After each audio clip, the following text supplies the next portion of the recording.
Hello বন্ধুরা, good morning সবাইকে। কেমন আছেন সবাই? আশা করছি যে যেখান থেকে আজকের আমার এই ব্লগটা দেখছেন সবাই ভালো আছেন, সুস্থ আছেন এবং স্বাভাবিক আছেন। আমরাও ঠাকুরের আশীর্বাদে সবাই বেশ ভালো আছি। তো আপনাদের সামনে আবারও একটা নতুন দিন, নতুন সকাল নিয়ে হাজির হয়ে গেছি। শীতকালের সকালবেলা মানেই মনে হয় যেন রোদে বসে কোনো কিছু চা আর ভালো টিফিন বানিয়ে খেতে, কিন্তু সকালবেলা এতটা তাড়াহুড়ো থাকে যে সব সময় আর সেটা করে ওঠা যায় না। তো কালকে রাত্রে থেকেই আমার জন্য এটা অর্ডার হয়েছিল যে সকালবেলা আমার একটা সুন্দর জলখাবার বানিয়ে দেওয়ার জন্য। তো ভাবলাম কি বানানো যায়। তো এটা সুজি রাত্রেবেলা ভিজিয়ে রেখেছিলাম। তো সুজিটাকে আমি মিক্সিতে একেবারে জল দিয়ে পেস্ট করে নিয়েছি। এটা একটা গোলা রুটির মতো বানাবো। ময়দার গোলা রুটি, যেহেতু ময়দা আমাদের বাড়িতে খেতে কেউই পছন্দ করে না, আর সেই জন্য ভাবলাম যে সুজি দিয়ে বানালে কেমন হয়। ওই জন্য যেভাবে ময়দার গোলা রুটি বানানো হয় সেভাবেই সমস্ত সবজি, পেঁয়াজ, টমেটো, কাঁচা লঙ্কা, ধনেপাতা আর একটু গাজর আর একটু আলু দিয়ে দিয়েছি। আমি ওটা নিজের আইডিয়া থেকে ওটা দিয়ে দিয়েছি। এবার ভালো করে ডিম দিয়ে ভালো করে মিশিয়ে ওটাকে নুন আর একটু গোলমরিচের গুঁড়ো দিয়ে মিশিয়ে এটাকে এবার রুটির মতো ভেজে নেব। আর উপর থেকে একটু চিজ ছিল ঘরে আর মেয়োনিজ দিয়ে এটাকে সুন্দর করে নিচ্ছি। তো খেতে কিন্তু বেশ ভালো হয়েছিল, একটু টমেটো সস দিয়ে খেতে বেশ দারুণ হয়েছিল।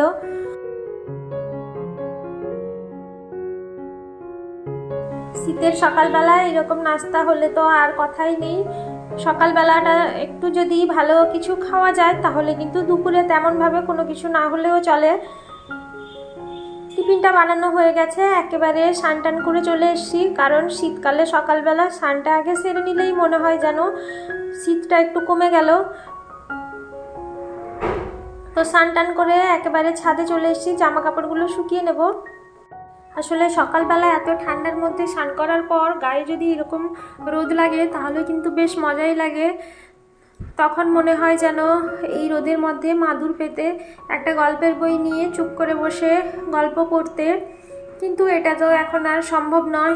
কারণ আমি যদি এখন ওই কাজটা করতে বসে যাই তাহলে সমস্ত দিকটা মনে হয় একেবারে নিস্তব্ধ হয়ে থাকবে। তো সেই জন্য ওটাকে আমি এখন বাদ দিয়ে আমার আগে যে প্রয়োজনীয় কাজগুলো ওগুলোকেই সেরে নিচ্ছি। জামা কাপড়টা শুকোতে দিয়ে একেবারেই আমি চলে যাব ঠাকুরটা পুজো দিয়ে নিচে রান্না করার জন্য। কারণ আজকে অনেকটাই দেরি হয়ে গেছে। সকালবেলা ঘুম থেকে উঠতে শীতকালে একটু দেরি তো হয়েই যায়। তারপরে ছেলে আমার, আমি উঠে আসার সাথে সাথেই ও ঘুম থেকে উঠে পড়ে। তারপরে আবার ওকে শান্ত করিয়ে ঘুম পাড়িয়ে আসতে আমার অনেকটাই টাইম চলে যায়। তো সেই জন্য একেবারে ওভেনে দুটো কড়াই চাপিয়ে দিয়েছি। কারণ দুদিকে করে রান্না করে নিলে রান্নাটা বেশ তাড়াতাড়িও হয় আর টাইমটাও অনেকটা পাওয়া যায়। কারণ বেশিরভাগ টাইমটা যদি আমি রান্নাঘরের মধ্যে কাটিয়ে দিই তাহলে কিন্তু আর অন্যান্য কাজগুলো আমি করতে পারবো না। সেই জন্য তাড়াতাড়ি করে রান্নাটা শেষ করে নেওয়ার চেষ্টা করছি। ওদিকে শাকটা সেদ্ধ হচ্ছে আর এদিকে মাছ ভাজাটা বসিয়ে দিয়েছি। মাছগুলো এত নরম আর এগুলোকে একেবারে সাবধানে আস্তে করে উল্টে পাল্টে বেশ ভালো করে ভাজতে হবে, না হলে কিন্তু তরকারির মধ্যে দিলে এটা ভেঙে যাওয়ার সম্ভাবনা থাকবে। তো বন্ধুরা, আপনারা যারা আমার ভিডিও প্রত্যেক দিন দেখেন তাদের সবাইকে আমি জানাবো অসংখ্য ধন্যবাদ। আমার চ্যানেলটিকে যারা সাবস্ক্রাইব করে অলরেডি আমার পাশে থেকে গেছেন তাদের প্রত্যেককেও আমি জানাবো অসংখ্য ধন্যবাদ এভাবে আমার পাশে থাকার জন্য। আর যারা যারা এখনো পর্যন্ত আমার চ্যানেলটিকে সাবস্ক্রাইব করেননি তাদের আমি অনুরোধ জানাবো, প্লিজ আমার চ্যানেলটিকে সাবস্ক্রাইব করে আমার পাশে থাকুন। কারণ আপনাদের ছাড়া কিন্তু আমি এক পাও এগোতে পারবো না আমার এই পথ চলাতে। এভাবেই আমার সাথে থাকুন, আমাকে সাপোর্ট করতে থাকুন। আর যারা যারা আমার চ্যানেলটিকে এখনো সাবস্ক্রাইব করেননি তাদেরকে বলবো প্লিজ আমার চ্যানেলটিকে সাবস্ক্রাইব করে আমার পাশে থাকতে।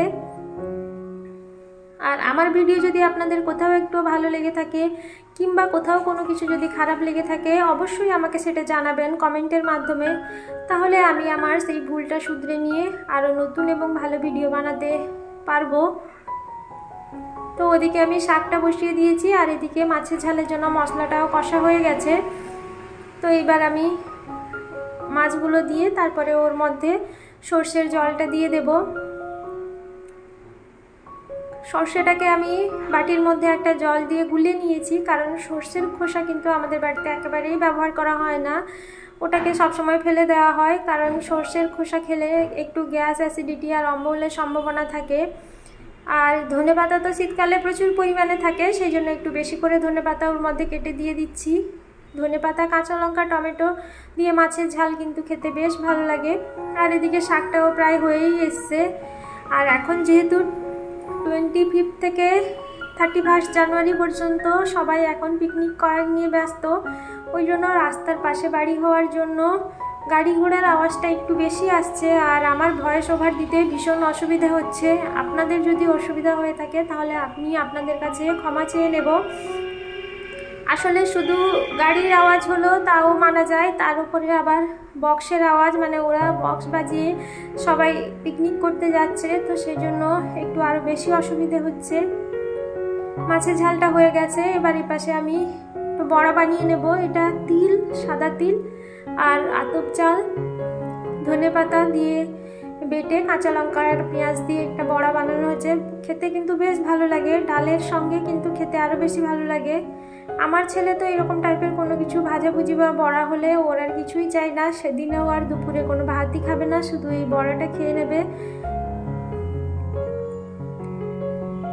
গ্যাসের ফ্লেমটিকে লো করে এইভাবে আস্তে আস্তে করে বড়াটা ভেজে নিচ্ছি। আর এদিকে ভাতটাও চাপিয়ে দিচ্ছি, অনেকটাই বেলা হয়ে গেছে। এদিকে আবার গরম জল করতে হবে, বাবা আর ছেলে স্নান করবে গরম জলে। দুপুরে ভাত টাত খাওয়া দাওয়া হয়ে গেছে, এবার অনেকটাই টাইম চলে গেছে মাঝখানে। সন্ধে টন্ধে দিয়ে একবারে চলে এসেছি। যেসব জামা কাপড়গুলো ধুয়ে রেখেছিলাম ওগুলোকেই ভাঁজ করে নেব, গুছিয়ে নেব। আর অনেক আগেকার জামা কাপড়ও কিছু জমা ছিল, ওগুলোকেও গুছিয়ে নেব। কারণ আপনি যতই ঘর গুছিয়ে রাখুন না কেন, জামা কাপড় যদি অগোছালো হয়ে পড়ে থাকে সেক্ষেত্রে কিন্তু ঘরটাকে অগোছালোই মনে হবে। তো জামা কাপড়গুলো গুছিয়ে যেখানকার জিনিস সেখানেই রেখে দেব, তাহলে খুঁজে পেতে সুবিধা হবে। একটা স্তূপের মধ্যে যদি থাকে তাহলে সেখান থেকে জিনিসপত্রগুলো টেনে হিঁচড়ে বের করতে গিয়ে অনেকটা সমস্যায় পড়তে হবে।